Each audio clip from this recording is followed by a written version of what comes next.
The Cathari Verification chamber smelled like ozone and old stone. That was the first thing examiner Verath noted every time the doors opened. That specific combination, sharp electricity layered over something ancient, something that predated the chamber itself by several thousand years. The chamber had been built into the bedrock of a dying moon. The walls were smooth black volcanic glass, polished by the original constructors to a mirror finish that reflected everything and revealed nothing. Verath had worked here for 19 years. In that time, she had processed 214 species through the Standard Courage Evaluation Protocol, the SCEP, as the junior examiners called it, though the senior staff never used the abbreviation because abbreviations made ancient things feel small. The protocol was not complicated. A subject entered the chamber alone. A threat was introduced, calibrated precisely to the biological fear response of the subject's species, real enough to register on the neurological monitors, controlled enough to ensure survival. The subject either held their position or they retreated. Holding their position was courage. Retreating was recorded as an instinct response, logged without judgment, and the species was categorized accordingly. A simple, a clean. 19 years, 214 species, and Verath had never once had a subject question the protocol itself. Until the human. His name was difficult. The Cathari language had no phonemes that matched the particular arrangement of sounds the human used to identify himself, and the translation matrix had spent 3 full minutes trying before producing something that approximated the middle syllable and abandoned the rest. Verath's junior examiner, a young Cathari named Solon, had logged him as subject 7841 in the official record. In her private notes, Verath simply wrote, "the human." He was not what she expected. She had read the preliminary biological survey on the human species before the evaluation began, 47 pages of anatomical data, atmospheric requirements, thermal tolerances, and neurological mapping. The survey described a medium-sized bipedal species from a Class 4 planet, unremarkable gravity, moderate atmospheric pressure, without significant natural armor, lacking venomous glands, possessing no echolocation, no thermal vision, no secondary circulatory redundancy. The fear response documentation noted elevated cortisol production, rapid heart rate escalation, and a marked tendency toward freeze-or-flee behavior under acute threat stimulus. The standard prey species profile. The survey had been compiled by 3 different xenobiologists and cross-referenced with data from 7 independent observation posts that had monitored the human home system for the past 60 years. Not one of the 7 observation posts had ever made direct contact. Verath had reviewed their data carefully. The humans built things constantly, structures, machines, networks of communication that stretched across their single inhabited world, and then slowly outward to the other bodies in their system. They disagreed with each other constantly and loudly. They produced extraordinary amounts of recorded information, music, narrative, argument, documentation of their own history in obsessive detail, including documentation of every mistake they had ever made as a species, cataloged and preserved and taught to their children. That last detail had given Verath a moment of pause when she first read it. No other species she had processed in 19 years had done that. Every other civilization she had encountered preserved records of their victories. Humans preserved records of their failures with equal care. She had set the thought aside.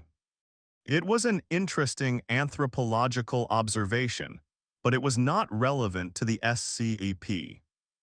The human walked into the preparation room at the designated time, wearing the standard issue neutral environment suit the Cathari provided to all subjects. He was shorter than she had expected.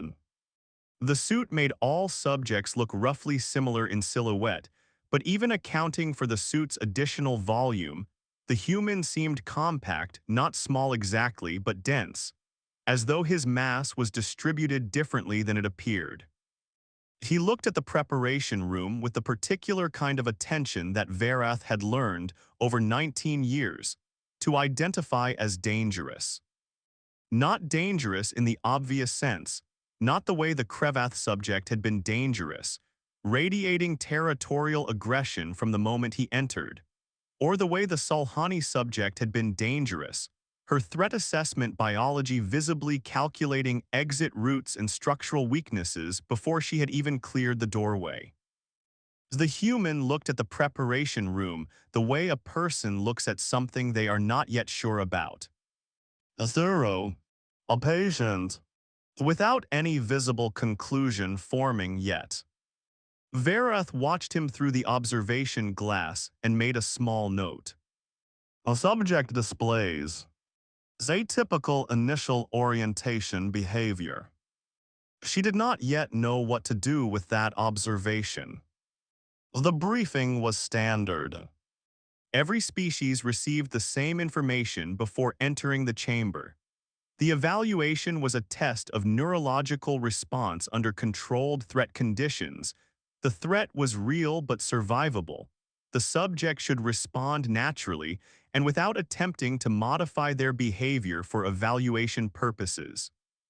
Verath delivered it herself, as she always did for species being evaluated for the first time. She stood on one side of the briefing table. The human stood on the other. She told him what the test was. She told him what would happen. She told him the threat would be calibrated specifically to human neurological threat response parameters based on the biological survey data the Cathari had compiled. She told him the evaluation was entirely standard and had been administered to 214 species before his own. The human listened to all of it without interrupting. When she finished, he was quiet for a moment. Not the quiet of a subject who had nothing to say. The quiet of a subject who was deciding which thing to say first.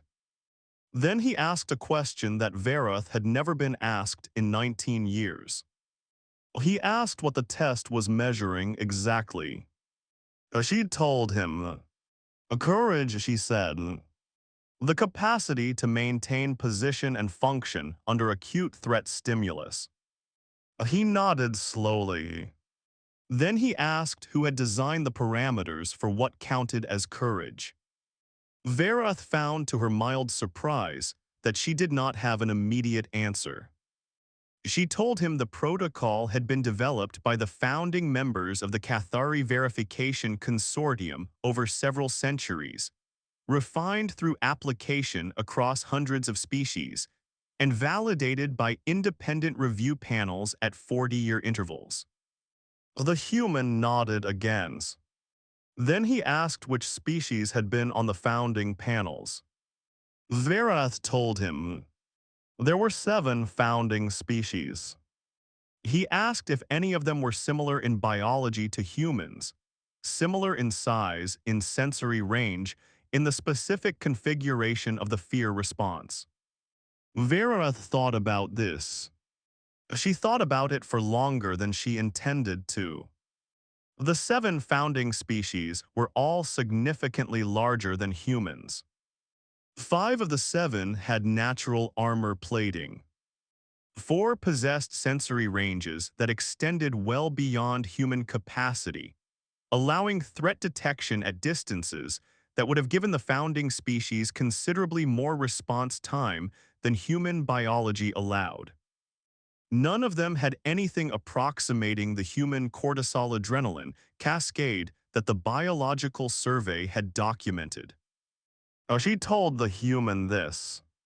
So the definition of courage was written by species who were physically better equipped to face the kind of threats that make courage necessary.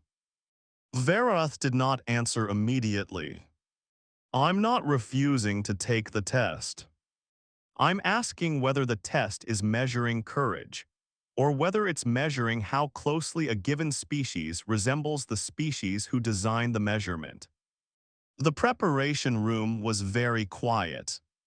Through the observation glass, Verath was aware of Solon standing completely still at the monitoring station, one hand still resting on the calibration panel, the other forgotten at his side. Verath had 19 years of experience with the SCIP. She had processed the full biological and neurological range of 214 species. She had seen subjects who were terrified and held anyway, subjects who were not terrified at all and simply walked through the threat because their biology had no particular response to it, subjects who retreated and looked ashamed, subjects who retreated and looked entirely indifferent to the outcome. She had never had a subject ask whether the test was correctly designed. She told him she would need to confer with the senior consortium staff before proceeding. Well, the human said that's fine. He said it in the tone of someone who had expected exactly this response and was not bothered by it. The senior staff meeting took 4 hours. This was unusual. Standard pre-evaluation consultations, the rare cases where a subject had medical complications that required protocol adjustment, took 20 minutes.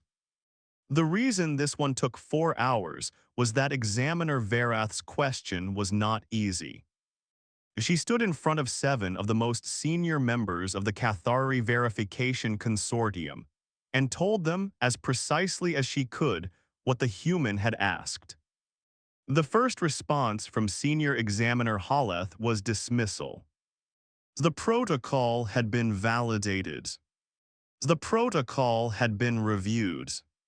The protocol had been applied successfully to 214 species. The second response from consortium archivist Sira was slower. She asked Verath to repeat the specific question the human had raised about the founding panels. Verath repeated it. There was a longer silence. Archivist Sira was the oldest person in the room. She had been the consortium's chief archivist for 31 years before that. She had spent 40 years as a field examiner on 3 different evaluation circuits. She had personally administered the SCEP to more subjects than anyone else currently alive. She asked Verath, in 19 years, has any subject ever asked this question before? Verath said no. Sira said, and in the records going back to the protocol's founding, across 7,841 subjects. Verath had checked before the meeting. She said no. Sira was quiet for a long time. Then she said something that Verath would spend the next several years thinking about. The absence of the question is not the same as the absence of the problem.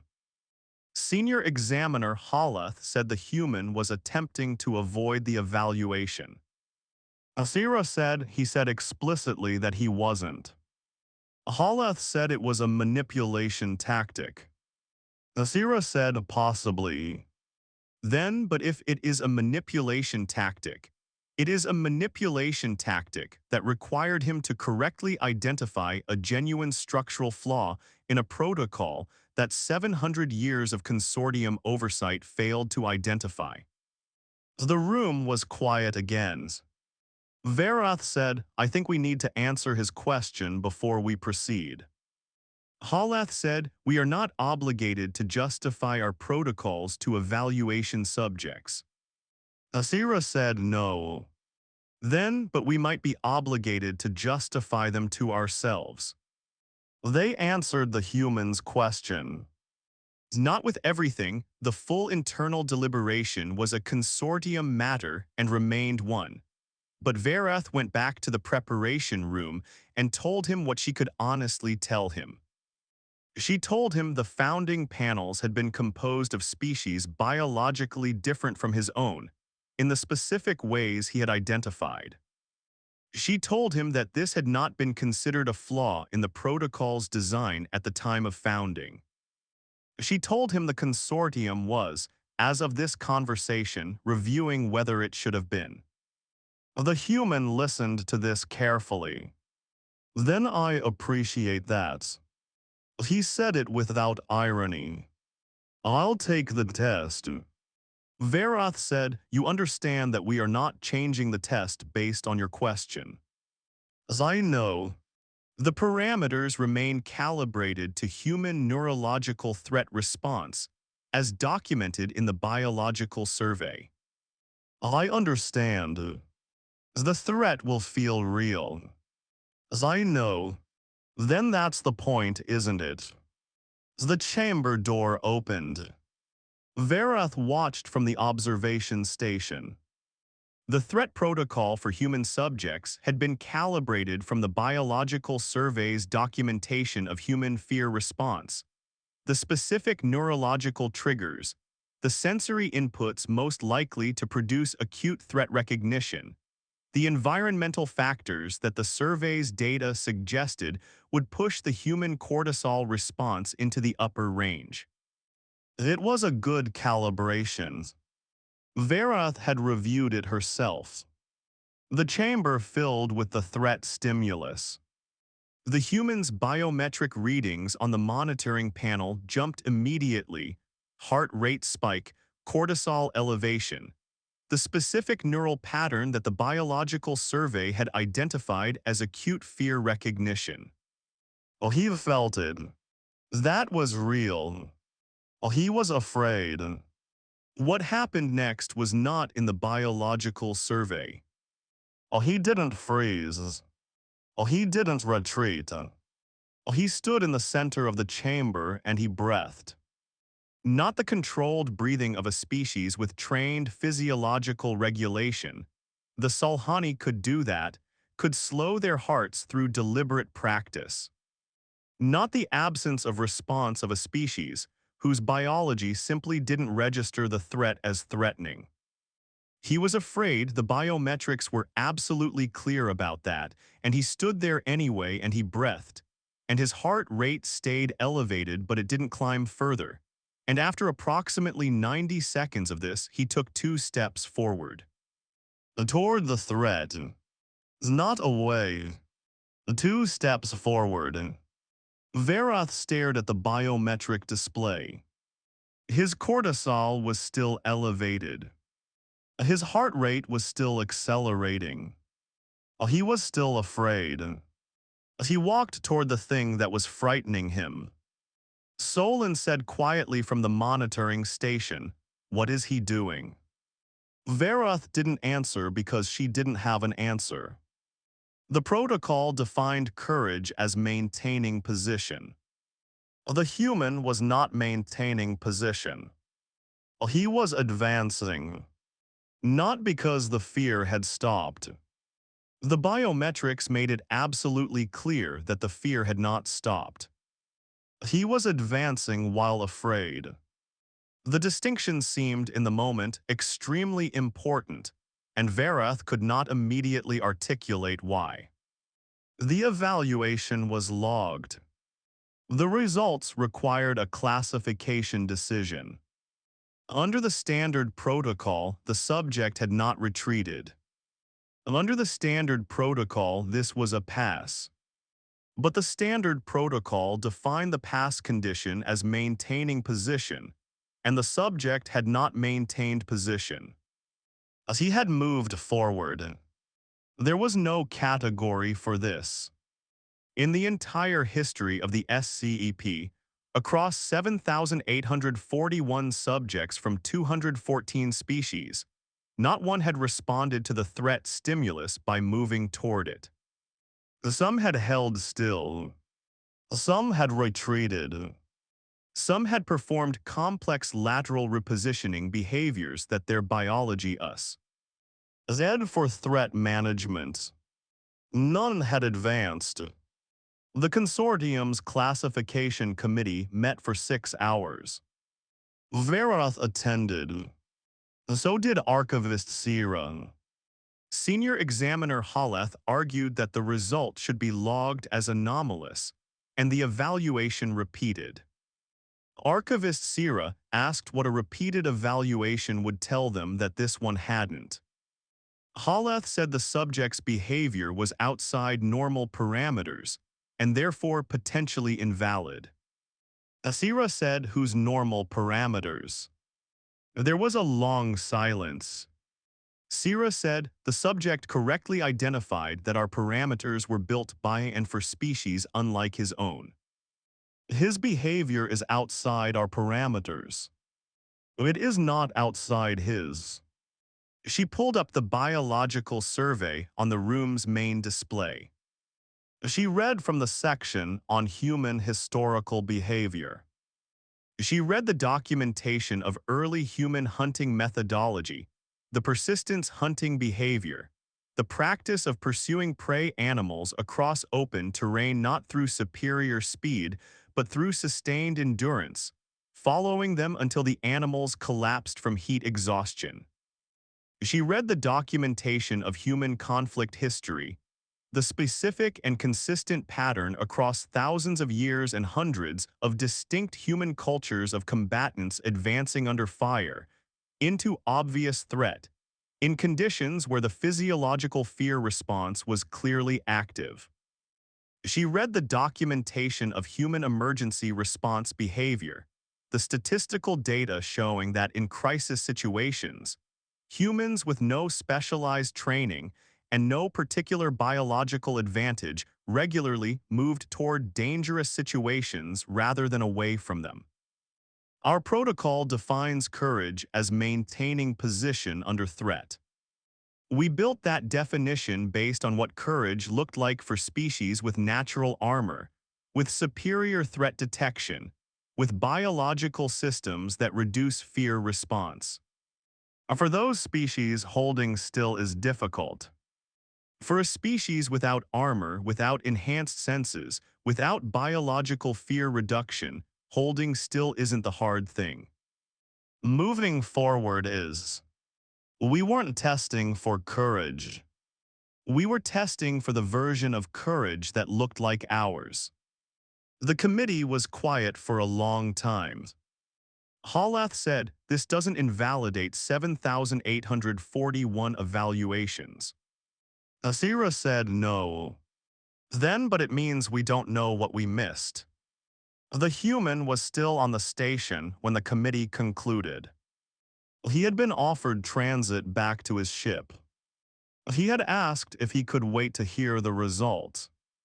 Verath had said yes before she fully thought about whether it was standard procedure.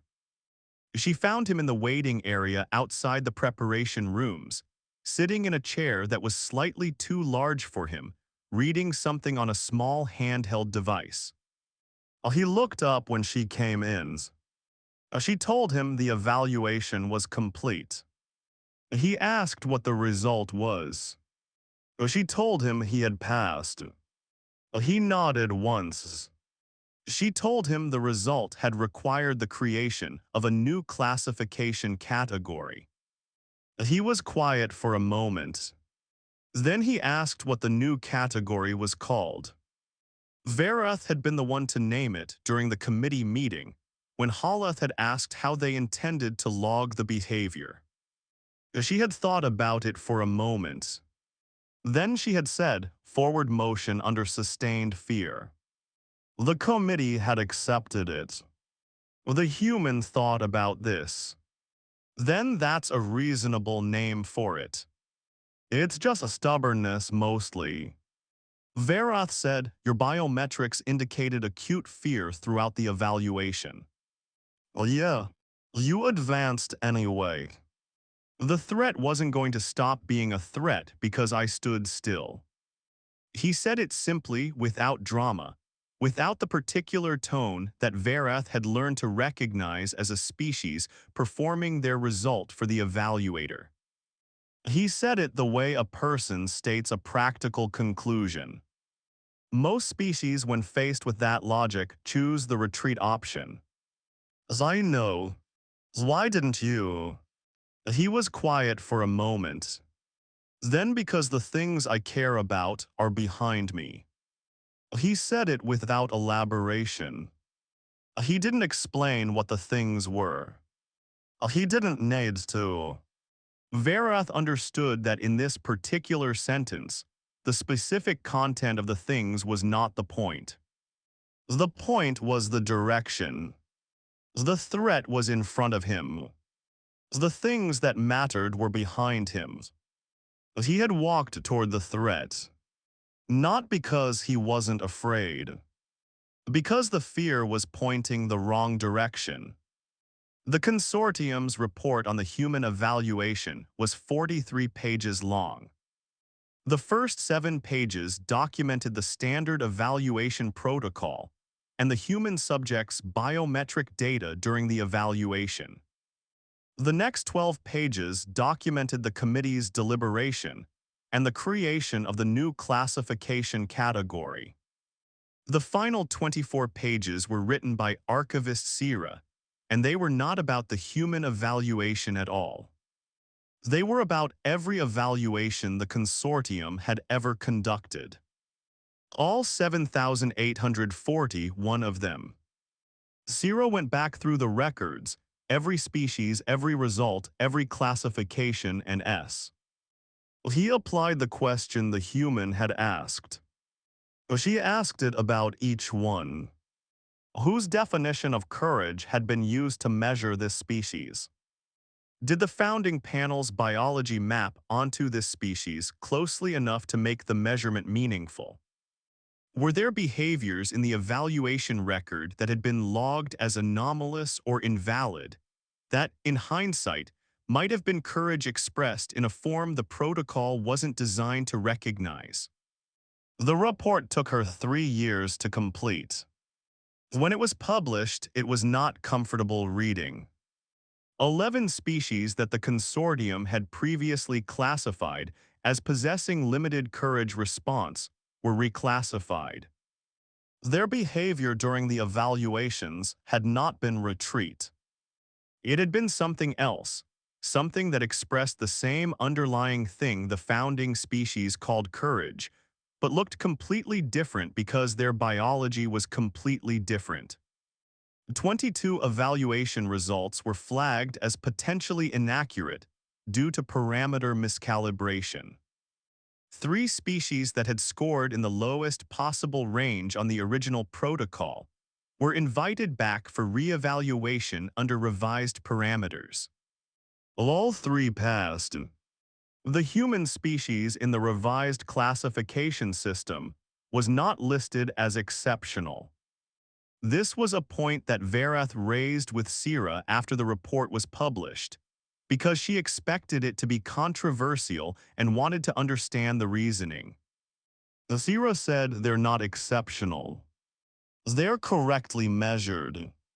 That's different. Verath said the creation of a new classification category seems to suggest otherwise. Sira said we create new categories when our existing ones don't fit. That's a statement about the limits of our categories, not about the exceptional nature of what we're trying to categorize. If a measurement tool can't measure something, the problem is the tool. Verath thought about this. The human asked if the test was fair. Sira said yes. Verath said no other species has ever asked that in 7,841 evaluations. Sira said, I know. Verath said, doesn't that make them unusual at minimum? Sira thought about this for a moment. Then it makes them useful to us.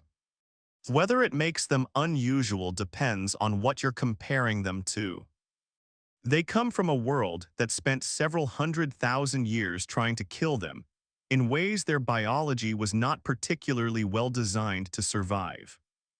You don't get through that by assuming the conditions are fair. You get through it by asking whether the conditions are correctly understood. Verath said, and if they're not? Asira said, then you build new tools. Or you change the conditions. Whichever is possible. Verath went back to the evaluation records one more time before she filed her final documentation. She reviewed the human's biometrics in detail. The fear response had been genuine. She confirmed this again not because she doubted it, but because it was important to be precise. Well, he had been afraid. The cortisol data was unambiguous. The neural pattern the biological survey had documented as acute threat recognition had been fully active from the moment the threat stimulus entered the chamber. He had been afraid and he had advanced, and his heart rate during the advance was higher than it had been when he was standing still. She had assumed initially that this meant the fear was increasing. Looking at it again now, she wasn't certain that was the right interpretation. The human heart rate had elevated during the advance. But the neurological pattern, the specific signature of the fear response, had changed. It was still present, but something else was present alongside it. She sent the biometric data to the consortium's neurological specialist, a Cathari named Davin who had spent 40 years studying threat response patterns across species. She asked Davin what the combined neurological signature represented. Davin took 2 weeks. When the response came back, it was a single sentence. The signature represents concurrent fear and goal-directed intentional behavior, both fully active simultaneously. Verath read this several times. She thought about what it meant. In most species, acute fear suppressed goal-directed behavior. The threat response was designed to do exactly that, to interrupt ongoing goal pursuit and redirect neurological resources toward survival. Fear was supposed to stop you from doing what you were doing. The human's neurological data suggested it hadn't.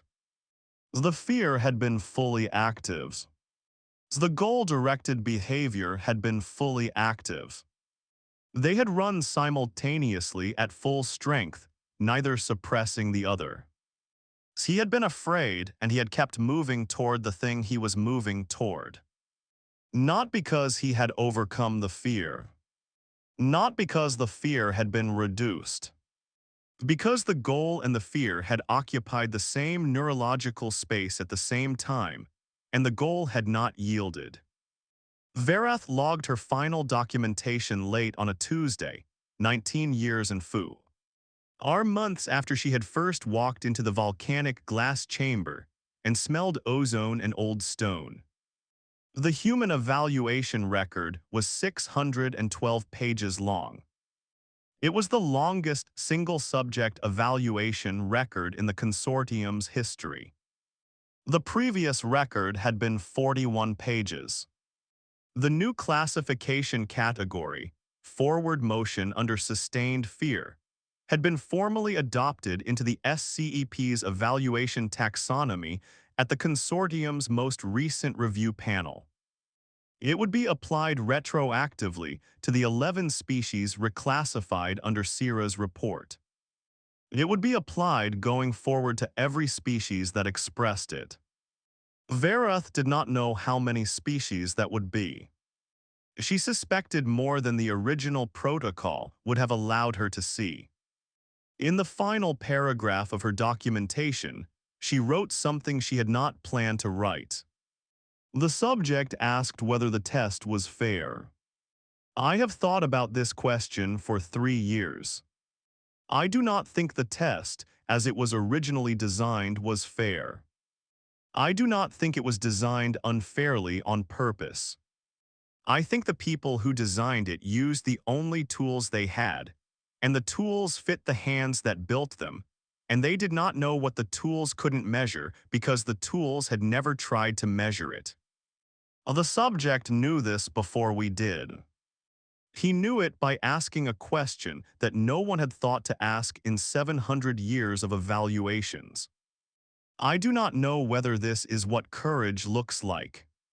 I think it might be what something more useful looks like. The capacity to look at the conditions under which you are being measured and ask whether the measurement is correct. Not to avoid being measured. To make sure the measurement means what it is supposed to mean. Well, he took the test. Well, he passed the test. Well, he also changed the test. I am not sure which of these three things matters most. I suspect it is the second one. But I am no longer confident my original definitions were correct. Which is, I believe, the point. The human's ship left the station the morning after his evaluation. Verath watched it go from the observation deck on the station's upper level. It was a small ship, not a diplomatic vessel, not a military transport, not the kind of ship that suggested the human had arrived expecting anything significant to happen. He had arrived in what the transit logs listed as a research and survey craft. He had been on the station as part of a routine first contact protocol, one of several concurrent contacts the consortium was managing with newly documented species. He had not known he would be the first of his species to pass the SCEP. He had not known his question would produce 3 years of institutional self-examination. He had asked a question because he had a question. He had taken the test because the test needed to be taken. He had walked toward the threat because the threat was in the way. The ship moved away from the docking arm, turned, and accelerated toward the edge of the system. Verath watched it until the scanner range reduced it to a single moving light among the stationary ones. Then she went back inside. She had 14 evaluations scheduled for the following month. She had already begun reviewing the parameters.